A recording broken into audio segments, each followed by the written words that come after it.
permettez-moi de me présenter pour celles et ceux qui ne me connaîtraient pas. Je suis Hélios Azoulay et je jouais, car vous savez qu'on ne joue plus, au Théâtre de la Contrescarpe. Moi aussi, j'ai vécu.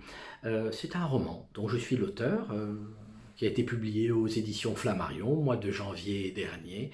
Et vous savez, c'est un livre que j'ai écrit dans la bouche. C'est la raison pour laquelle il était pour moi si évident de le délivrer par la parole parlée, si je puis dire, au théâtre. Mais aujourd'hui, je suis là parce qu'on m'a demandé, vous le savez, de tirader pour vous. J'aimerais donc vous offrir ma traduction du fameux monologue d'Hamlet, To be or not to be, de William Shakespeare, acte 3, scène 1, pour les pointilleux. Et ça va commencer maintenant, s'il vous plaît, de l'entendre.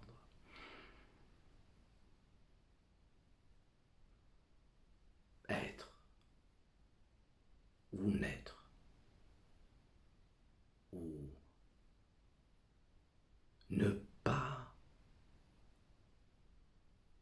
n'être pas,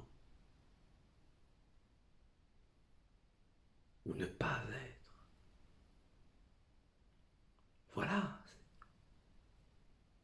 c'est là. Telle est la question, c'est le problème. La question est là. Il faut choisir.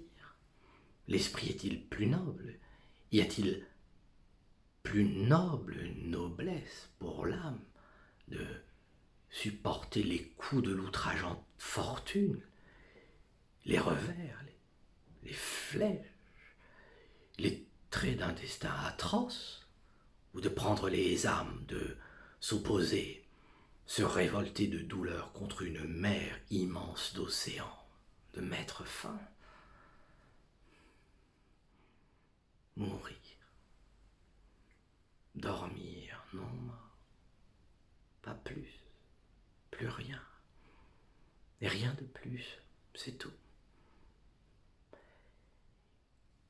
Et penser par ce sommeil terminé, par du sommeil, et dire par ce sommeil, dans le sommeil calme aux tempêtes, que nous mettons fin aux maux, au mal. Ne plus souffrir du cœur 1000 blessures, 1000 tourments qui sont le lot de la chair, dont hérite la chair, car nous sommes les sujets de la chair héritée. Certes, cela serait se fondre, se dénouer, se terminer, se désirer en ce point où tout est consommé, se dissoudre, mourir, dormir, dormir, rêver peut-être par chance, qui sait, peut-être rêver, et c'est là l'écueil, le point d'interrogation, ce grand obstacle, tout est là, là. Oui, oui.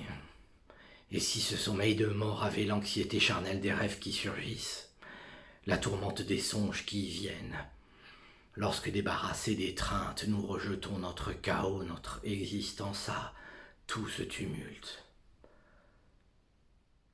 Calamité de la vie, cette si longue vie.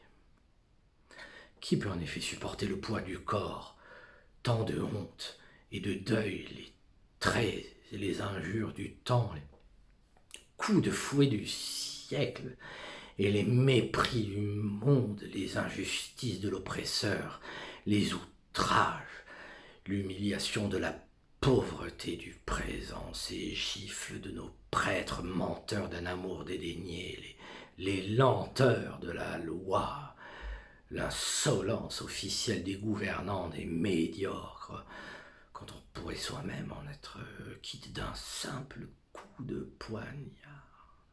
Un petit coup de pointe, de dague, viendrait à bout de cela, se procurer le repos avec un simple petit poignard, bien aiguisé, un coup de lame, Qui voudra supporter ce chemin et geindre et suer en gémissant sous ce fardeau, cette vie écrasante à longueur de vie? C'est par peur, la terreur de quelque chose après, de quelque avenir après la mort, ce pays inconnu d'inexploré dont les frontières se referment sur tous les voyageurs.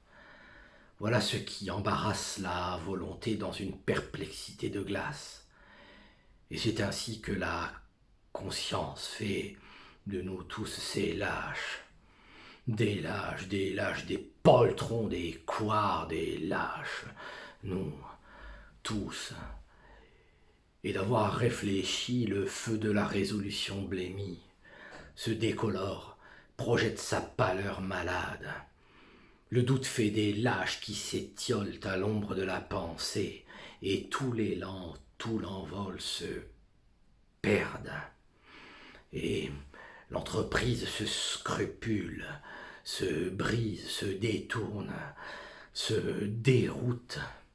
Les projets enfantés s'égarent, s'inversent, changent de cours et on perd même le nom d'action. Cette idée d'action, le nom même d'action. Mais doucement, maintenant, allons du calme, doucement. Silence, allons. Silence, silence.